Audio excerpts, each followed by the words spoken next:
Okay, so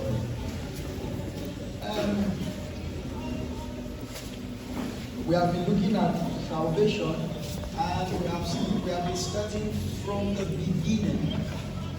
You know why I was starting from the beginning? Because in Luke 24, what we saw in verse 25 to 27, all fools in store had to believe all the prophet had said, ought Christ to have suffered these things and enter into his glory.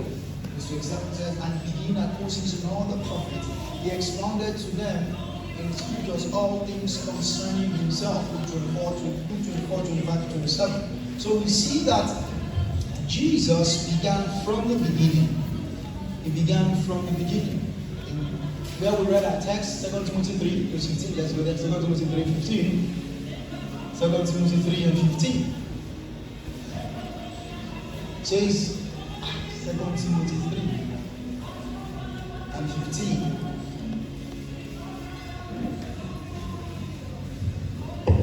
Alright. It said, and from a child that has known the Holy Scriptures, are you still in church? From a child that has known, I said the word here is the word perforce.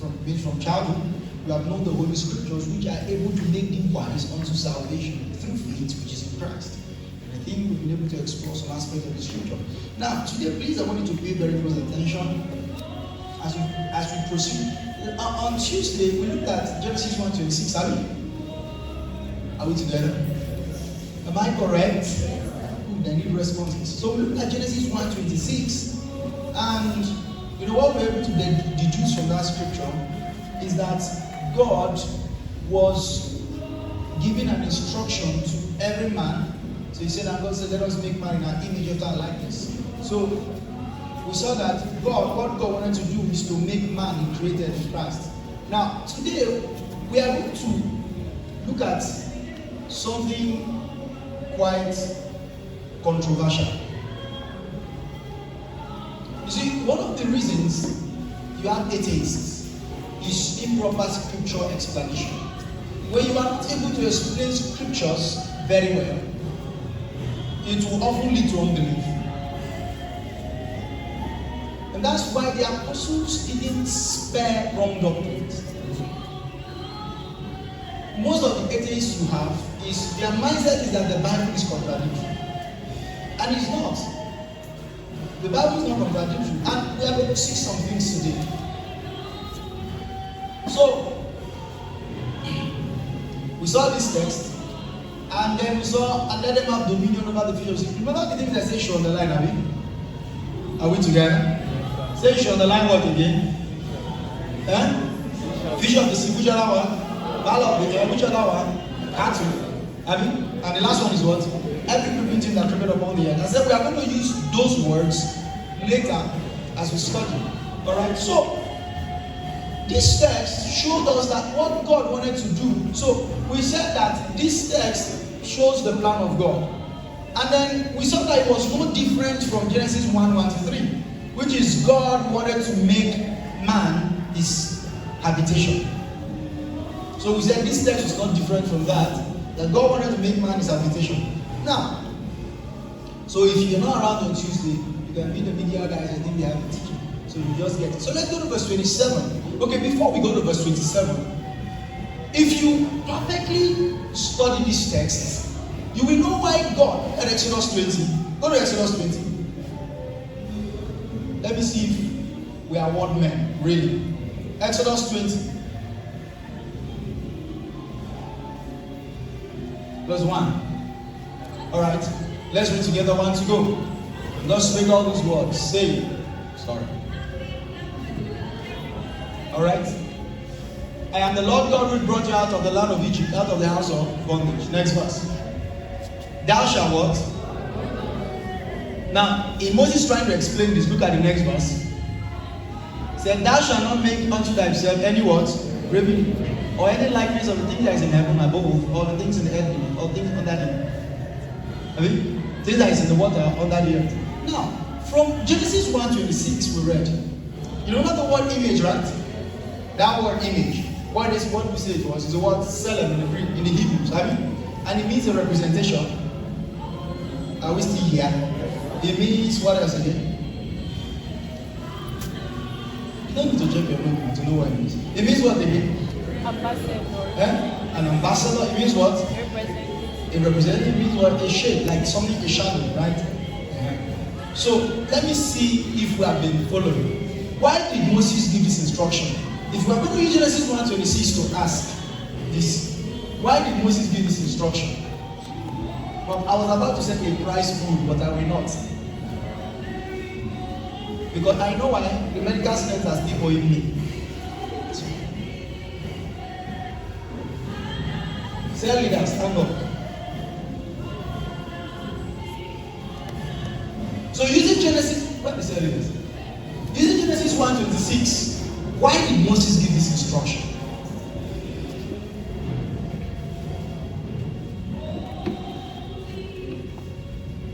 So people are saying, thank God. Thank God I'm not even using prison, not talk of self. Okay, you can answer. All right, let's hear it.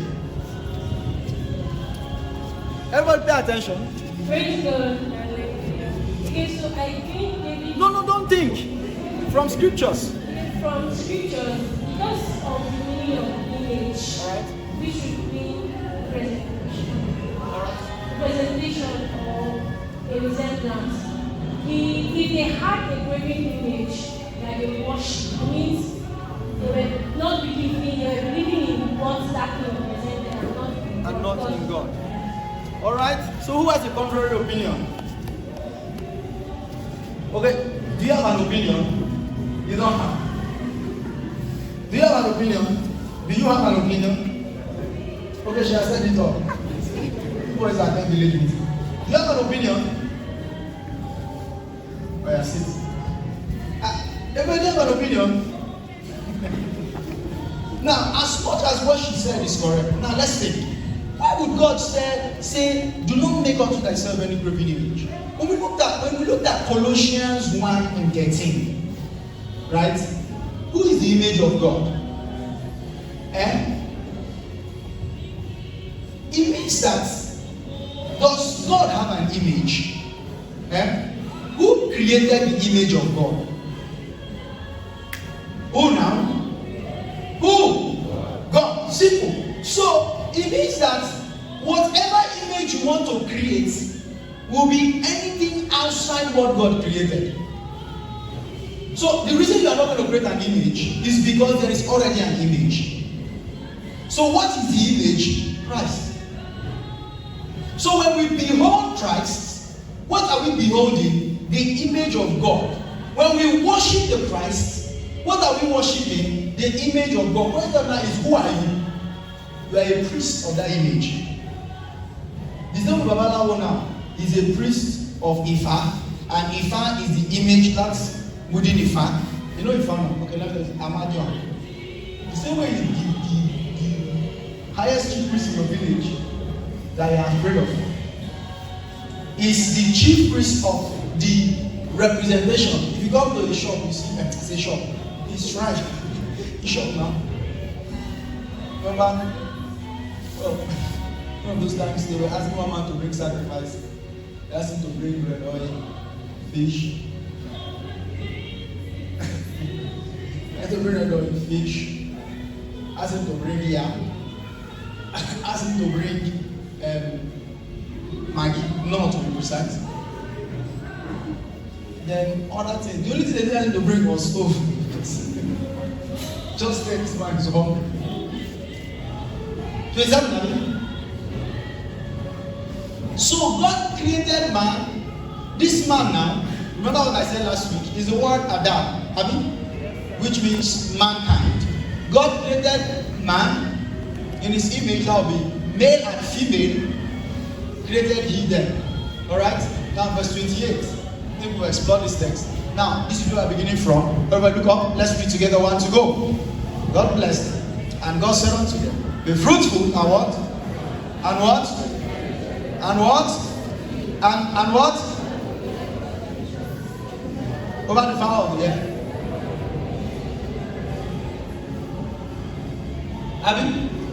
Now, the word blessed here is the word barak. I'm going to spell it for you.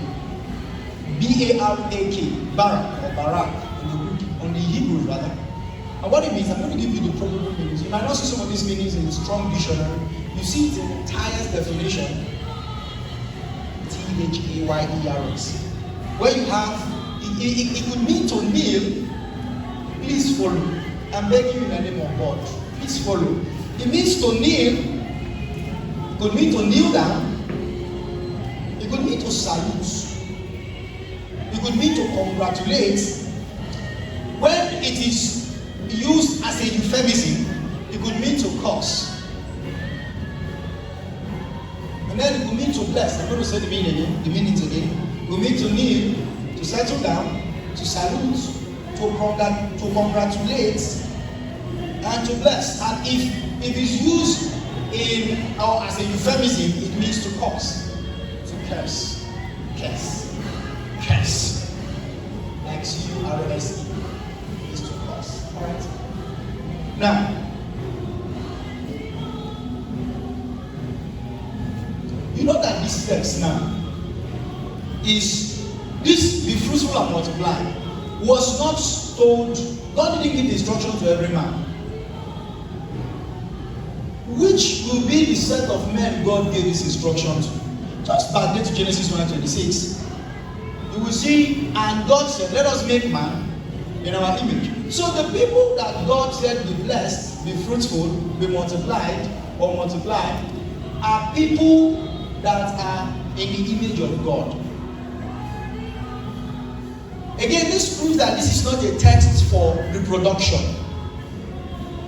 So this text, the people God gave this instruction were men in Christ, or men in his image. And I told you the image is the Christ. So God was talking to the men in Christ.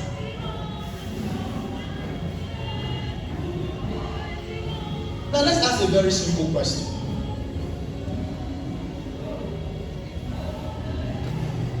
Again, I'm going to call somebody. This text, as on Tuesday, we saw that at this point man was not in Christ. Abi?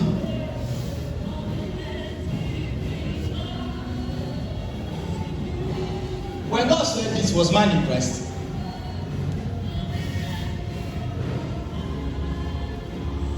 Nathaniel, when God said it was man in Christ, he wasn't, Abi? So, when he said it, still you're the one that said no. When he said this, was it supposed to happen at this period?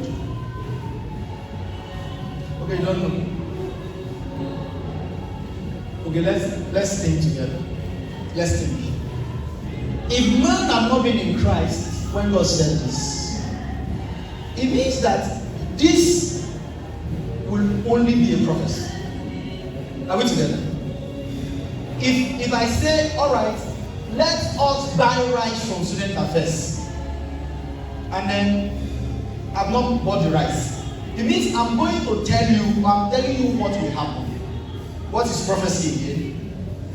An event of the future. It will be foretelling, it will be foretelling. Now in this case, prophecy is foretelling. God is saying what he wants to do. So if I say, and God said, let us make man in our image, and I'm telling you now, since you know has happened, and this is not going to happen now, it means that what God was doing, he was giving the word, the prophecy. So Genesis 1:26, you see, Genesis 1:26 was God saying what will happen. Now don't forget this detail, because in the second service we're going to spend more time looking at predestination and foreknowledge. That's it. They used to say that God has ordained some people that go to hell, people that go to heaven. We will not exhaust it today, obviously. We're going to observe that. That thing that they have, that thing they say that they used to say that,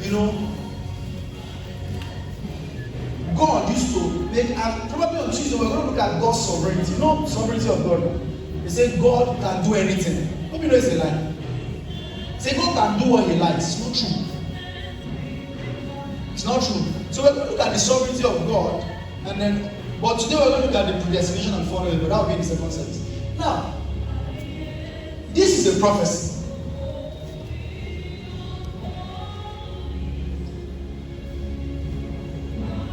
It was not going to happen at the moment. So what happened here? God, look at this. God was going to create the man in Christ. And when the man is in Christ, then he congratulates them. The word here, blessed, I can use the word congratulate. So the man in Christ is being congratulated. And what is the blessing? What is the congratulation? See, this thing, now, hope you know when God says something, it comes to pass. Are we together? When God says a word, it comes to pass. So when God says be fruitful, is he giving man a choice of telling, or is he giving man a choice, telling man what to do, or setting man up for the blessing? Obviously the third man. When God says be fruitful, it was a commandment that man does, the man in Christ just has to be fruitful. The man in Christ just has to replenish it, to subdue it. Maybe if we have time today, we are going to look at the Garden of Eden. And look, you find that the Garden of Eden was referring to the whole world. It was not one small fence like that. The Garden of Eden was talking about the entire earth. But we are going to see that as we progress. Alright, so go to 28, that's what we're looking at, 28. So he told man, he blessed them and said unto them, be fruitful. Now that word fruitful in the Hebrew, what it means is to increase. Now in number. In this text, it means to increase in number. When you have the word multiplied, it also means to increase in number. To increase. The word replenish means to fill up a space.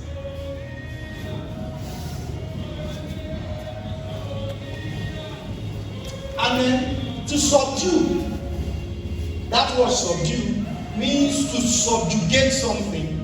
There's a word shama, S-H-A-M, either double M-A-H or one M-A-H. It's a word shama in the Hebrew, it's double M-A-H.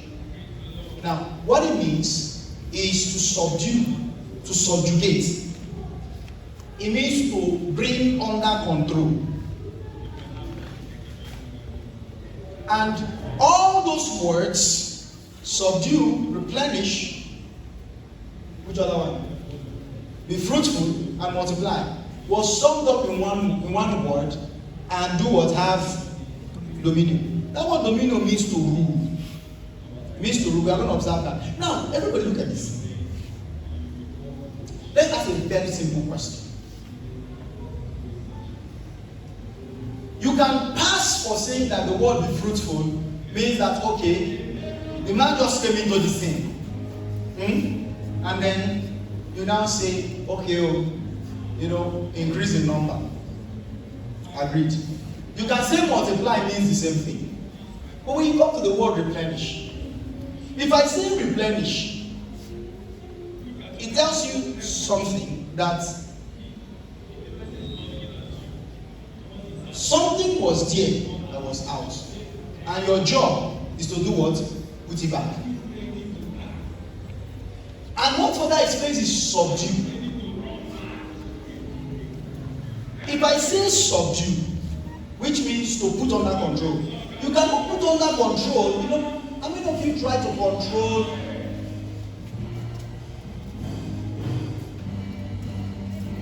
Let me see, which pet now is naturally not wild? Goat is wild, not called rabbit. Now, you like to ask you to subdue a rabbit. Do you know why? It doesn't have the tendency to be wild. But I can say subdue a Rottweiler, because if you do not, it will subdue you. No one of my friends. The reason I told you can't say that for a goat is because he came out from school by 2. The goat was assigned till 5. Why? The goat was on in front of his gate. So I used to go and play PS2 in my friend's house. I was close to his school. Imagine that I'd gone home, eating, that was secondary school. rested, came back, he was still with uniform outside. Say, why is it there's a goat? I'll show it now. And the boy is a park boy. Like, all the other children. He said, no, he can't chase goat. So, goat to him is a wild animal. So if you can, I told you now, a slave me once said that Edward is a wild animal. And he asked him how, he said, but he lives under the soil. A babe and more. So, this day a pain was born. Let's go. So, when you say subdue, it gives you a picture that there is something that is running wild that you have to bring under control. And it is from there you have dominion. Why? Because the word dominion means to rule, to set in order. It means that, look at this now. It means that what God wants to do. Why do we have, imagine we don't have the government of Nigeria. What will happen is that we will have people, and imagine this, that one day the federal government just wakes up and says, today you are not going to be punished for any crime. Do anything you like. So you have 24 hours to behave as you like, no punishment. By the time we are done, there will be no Nigeria. Because me now, I will head straight to CBN. There's no need for guns.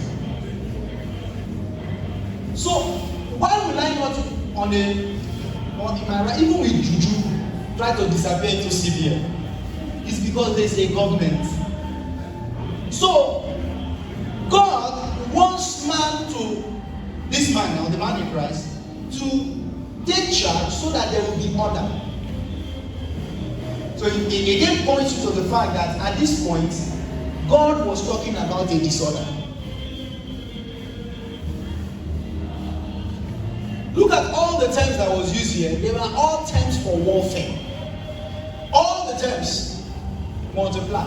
When you go and conquer a city, the next thing you do is to begin to give birth to children to fill up the place. You bring your people. Say, we have conquered this land. When you destroy, to replenish means you begin to fill up the empty spaces again.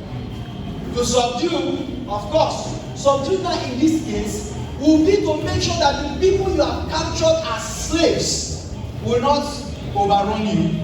Then dominion means you have a system that will keep things in check. So all these words were words for warfare. Now, for those people that used to think that God just created man and now gave man this instruction when nothing has happened. You can't be talking about warfare when everything is normal. Are we still in church? Are we together? Now you can't be talking about warfare when everything is still fine. So this instruction now could either be for two reasons. The first one is that God was seeing a problem, or God was seeing a problem and was trying to prevent it, or God was trying to restore a disorder. Now let me ask you again. The reason I'm so like this is because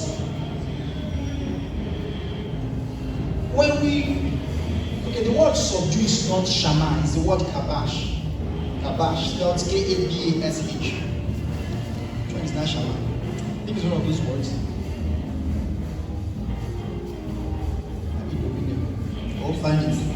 The word subdue is the word kabash. Alright, so the reason I'm being this slow to explain this thing and picking my words is because if you miss Genesis 1 at this point, we will not progress to Genesis 2. So the first thing I want you to know is that this thing was a prophetic statement. Man was not in the image. So this was what God said was going to happen. Now, let me ask this question. If you look at this text now, this particular text, Genesis 1:28, which do you think was the case scenario? Was it that God saw a problem and was trying to stop it? Or there was already a problem and God was trying to salvage the situation? So we're going to do it group by group. So this line now, so people will just choose one. If I say one or two, they will say one. So was God trying to salvage the situation or trying to prevent a problem? Everybody echo one or two.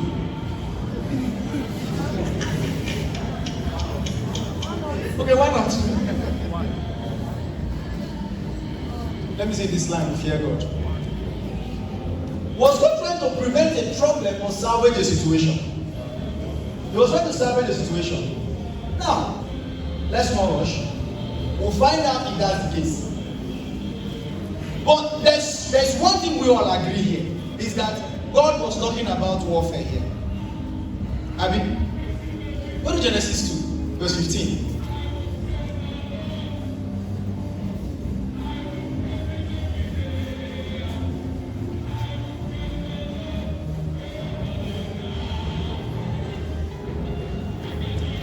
Are we together? Everybody look up. Let's read this together. 1 to go. And the Lord God took man and did what? To do what? And to what? That's what dress means to labor. You know, that's why you must read your Bible with sense. Hope you know that some people believe that it was when Adam left the garden that he began to labor. No, the word to dress it means to labor. In fact, let me say this. For those of you that think that Christianity is funfair, you know, you are saved now, the devil is going to run away from you, life is going to be good, like that. Some people think that they will be rich. The first time God was talking about his plan for man, how did he present it? Warfare. So Christianity began with a fight. A what? Do you think that, you know, you're a Christian, I don't wear iron shirt, wear tie, you speak well, you know, you don't talk too much, so that you will not sin. Very good. Very, very good.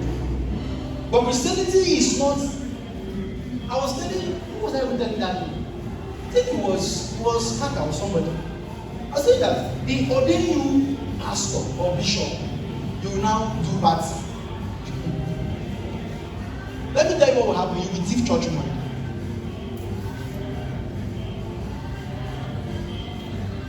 I was asking somebody something. I said, of course, I'm not against people that do anniversaries, like church anniversaries. I'm not. But I'm saying, I used to ask myself, if I get into ministry now, you know, and I start a work, and then we start going 2 years, 10 years, 20 years. I used to ask myself, why should I do anniversary? Say 10 years anniversary. And the question I ask myself is, why would you do a 10 years anniversary? You know, when I was telling somebody, the person said to me, that you are just too rigid. But the point is ministry a marathon? Is ministry a marathon? How many of you have watched marathon in Olympics that when the first person hands the baton to the second person will stop and go up? Say 100 meters achieved. They call their friends. When they are done drinking, they now start running.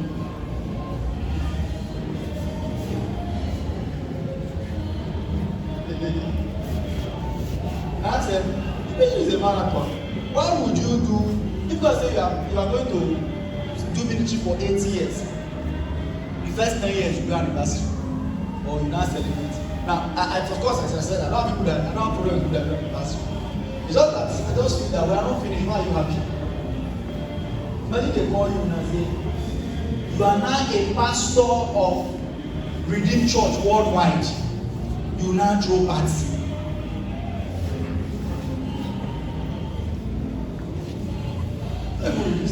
You You are the pastor of MFN.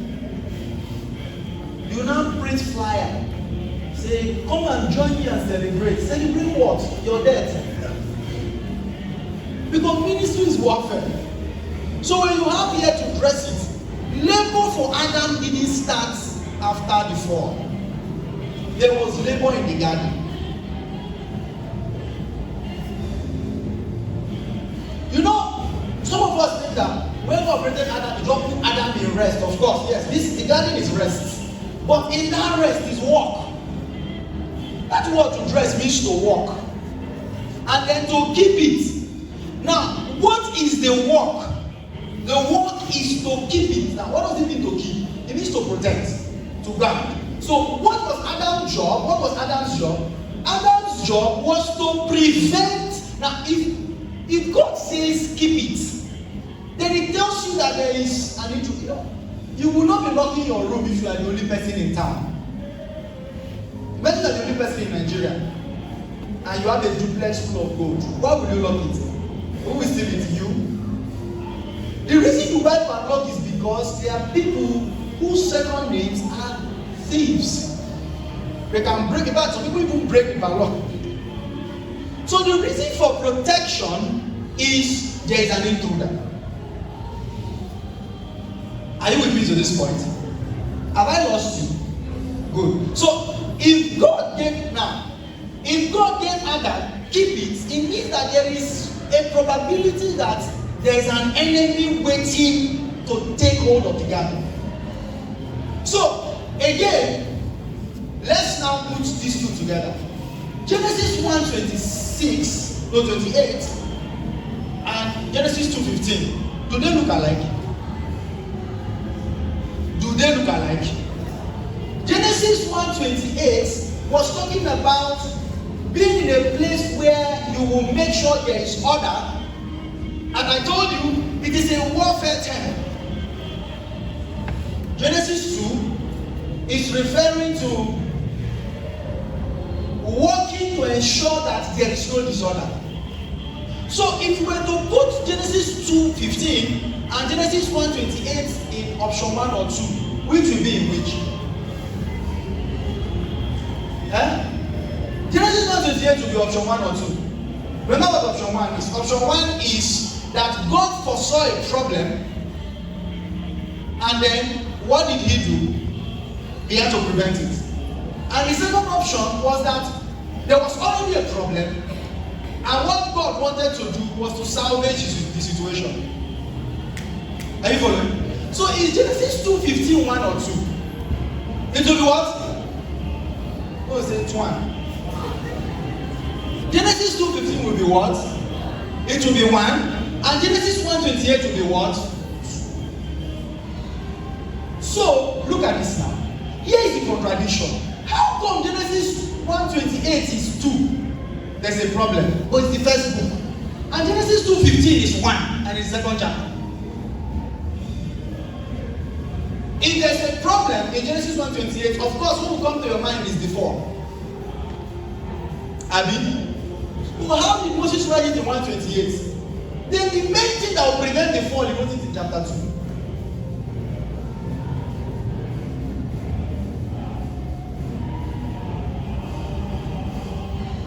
Have you gone home?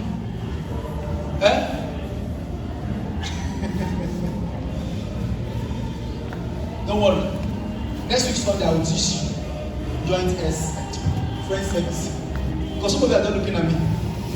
See? Okay. Everybody. Was the restoration before the fall or after the fall? Answer now. It's not happening. Did God restore man before the fall or after the fall? See how salvation has made you don't even know by common is what?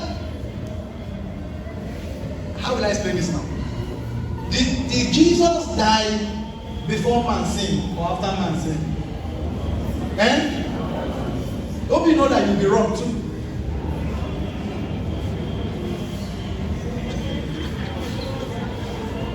Hope you don't be wrong. Because Because we're going to see when we're studying predestination that it that says the Lamb of God was slain before the foundation of the earth.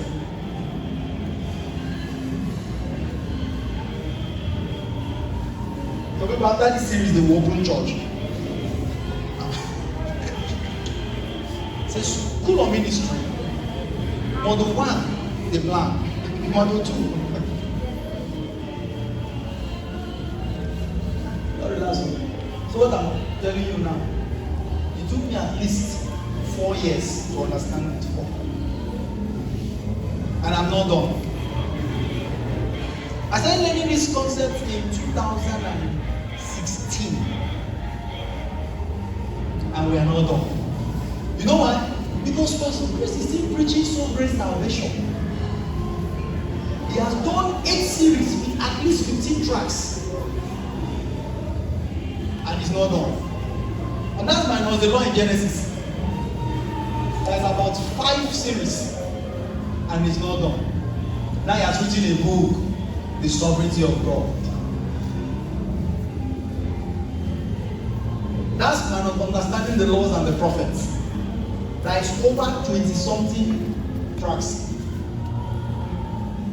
So just be following this small. People say, oh my, can lifted your. What does it look like? I was asking what? Yeah, so was the problem as it was the resurrection before the fall, after the fall? Now, look at this. Genesis 1:28 look like restoration, Abi. Everybody answer me, yes, Abi. Good. Genesis 2:15 looks like the prevention from the fall, Abi. Good. Now the question I'm asking is, why would Moses write restoration before prevention? Because normally it's supposed to be you will take preventive drugs so that you will not fall sick. Then when you fall sick, you will not take malaria medicine. But what did Moses do? Moses took malaria medicine to recover first and put prevention last. And why did he do that? Now, let's put the puzzles together. Go to Genesis 2:5. Genesis 2:5. Why did Moses do that? What was the link? Now, everybody, let's read together, one to go. Everybody, look up, let's read together, one to go. And every plant of the field before it was in the earth, and every herb of the field before it was. For the Lord God had not caused it to rain upon the earth. Why? There was no what? Now, everybody go right, look up. This text, let's start from the down part. There was no man to till the ground. Agreed? So at this point, man was not created. Answer me now. Good. God has not caused it to rain upon the earth. So at this point, there was no rain. Amen. So Genesis is, God didn't create rain. Rain was not in creation. The first time rain fell was in Genesis 6, and it was because of the fall of man. It was not God. That's why the first rain was disastrous.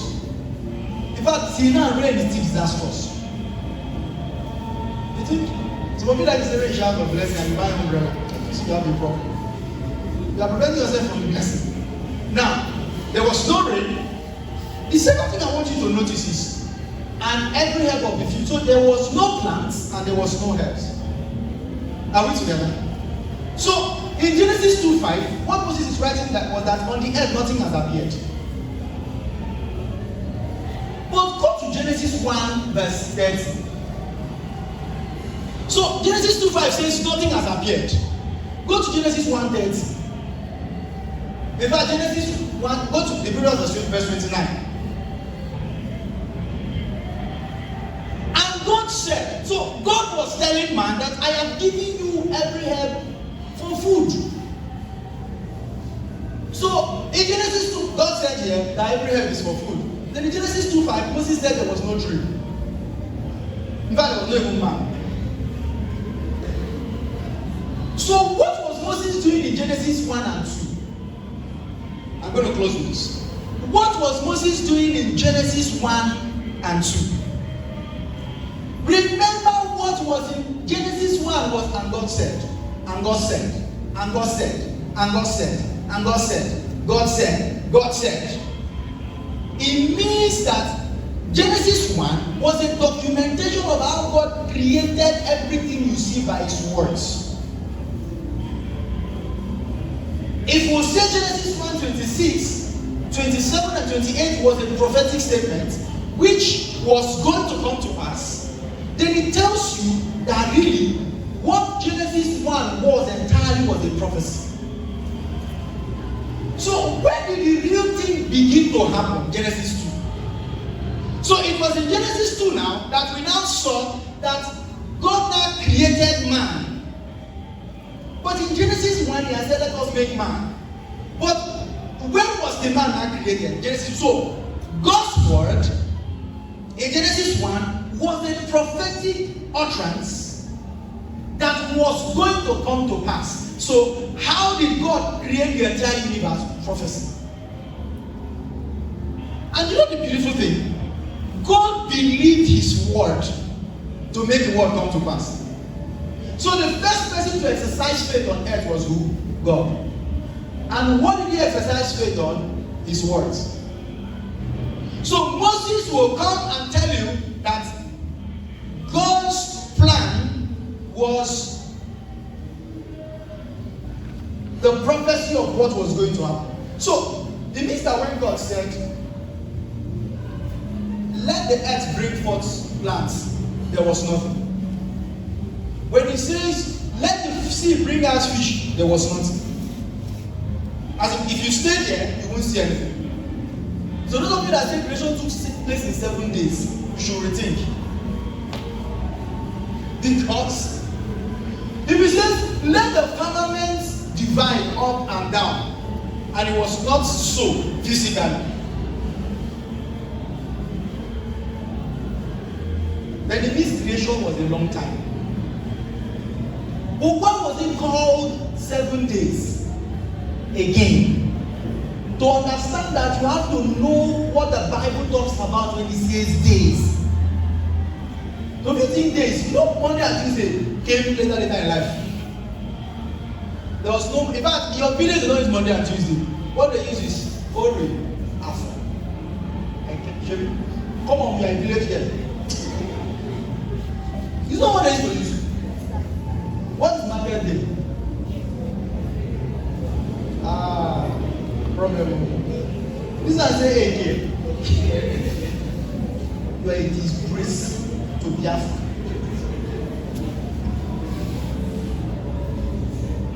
Because that's what is market day in Benin. I tell that. What's market day in Benin? A day. Now, is there a day that is called a day in Benin language? Now, if you go to tell a Benin man Monday, Tuesday, he go to laugh. You know why? Because it's not in his diction. So why did on the 6th day, on the 7th day, on the 8th day, why did Moses use that term? That's what they study for today. Alright? But it is to tell you that, really, now, when say God created the world in 7 days, what will give you a clue? The Bible already explained that 1,000 days, 1,000 years, how many days in God's time? Hope you know that, really, in eternity there is no time. In fact, how do you even know that this thing has another meaning? When does your day start? 12 a.m. and that's what? Morning. I mean, ends 12 a.m. midnight. But the Bible has the evening and then the what? The morning. How come morning starts from evening? How come the day started from evening? Look at this. The first thing you do when you wake up in the morning is you talk with God, Abi. When did God talk to Adam?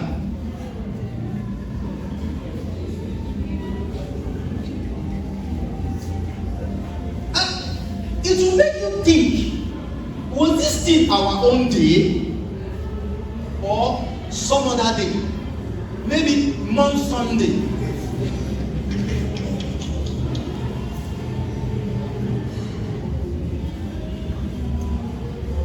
Really, the Hebrew day ends by 6 p.m. That's when the day ends. You see? So when you say 6 to 6, and you are fasting 6 a.m. to 6 p.m., the woman is fasting 6 p.m. to 6 p.m. Like I told you now, when you say all night today, what you are thinking is from 11 to 5. And some of you are doing all night. You do opening prayer 5 minutes, sing praise and worship 2 hours, do testimony 1 hour, praise the word 15 minutes. Now do special number. But I ask them, why do they call it number? Why is it number? It's an alphabet. So now, if you go home, take the Bible, look at the word day, use probably a study guide, understand the concept of when and it's something to when and is it now. If I didn't tell you that the garden that was supposed to be for rest means work, you would think that what Adam did was Adam entered the garden and now did like this, taking more pass. It means Adam was continuously working. Why? So that the enemy will not intrude the land. So the link between this text and Genesis 2, because now you know what we have done? We have skipped verses we will not, because when we are going to continue on Tuesday, we are going to start from Genesis 2:15. That's and God created a garden and put man in the garden. So if we say garden now, what comes to your mind when we say garden? Because in the garden, the Bible now says God caused every tree to grow. So if God said tree grow and tree didn't grow on the earth as Genesis 1, in Genesis 2 we now saw tree grow in the garden. Where is the garden? Where? So people are wondering. So garden is a small space. It's for collecting breeze. Garden, fruit. If you saw the tree grow in the garden and it didn't grow on the earth, it means that the earth is the garden. But how come the tree is in the middle? Find out. So people are saying, what was Adam? Let me ask. Another thing I thought when I was reading Genesis, I said, if God caused Adam to name all the animals in the sea, how did the whale come into the garden? Or Adam didn't name whale? Or how did he do it? Maybe the whale just jumped up. Adam just said, you whale. And really, one of the names if I see Adam, I will congratulate him, is goat. Goat is a goat. It couldn't have been any name. That animal is a goat. One of the names I feel is wrong is rhino. Rhino is one animal that is it rhinoceros? Very big. The other one that used to have horn like this. Very big animal. Is to eat grass. You should have called it Atoro or something.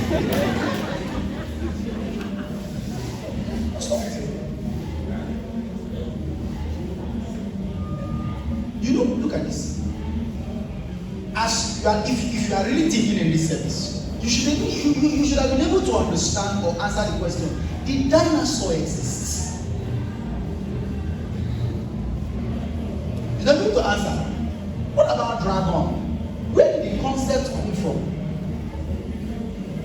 That forged the Iron Throne of Game of Thrones, the breath of the dragon and the Valerian steel. Did that thing exist?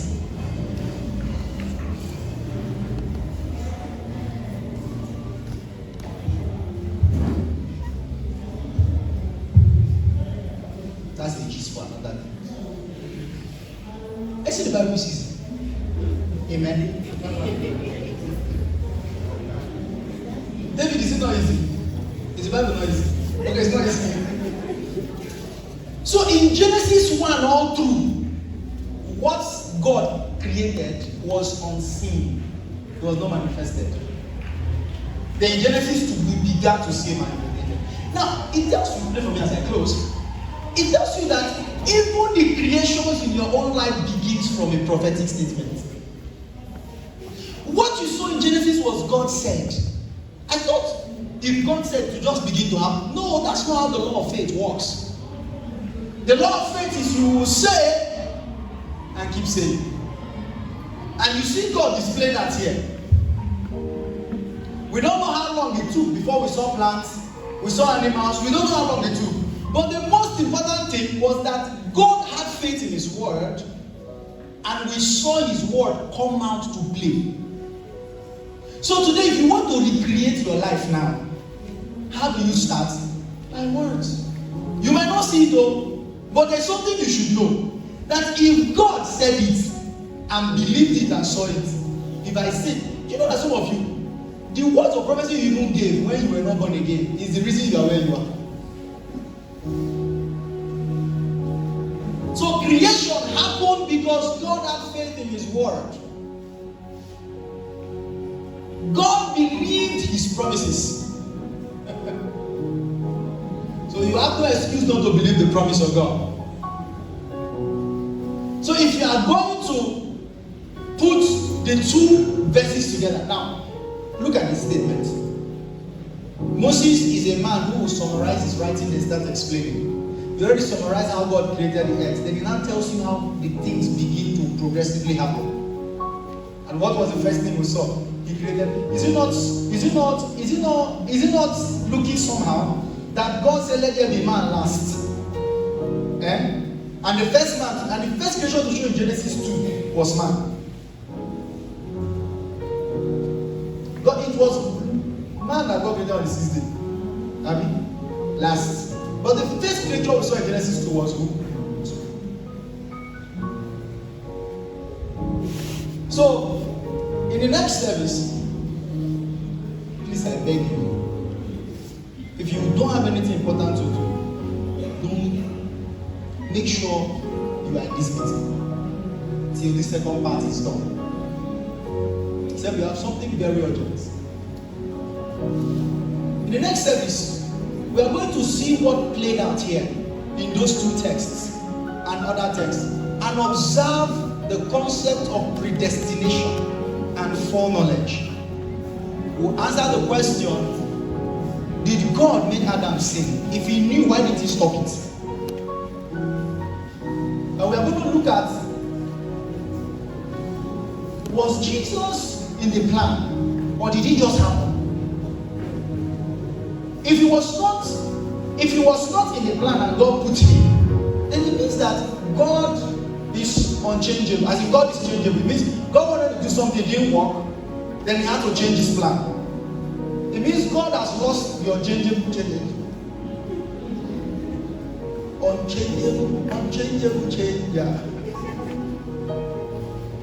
Hallelujah. So in the next episode, we're going to answer all those questions. All right, have you been blessed this morning? Can hear you. Did you learn anything this morning?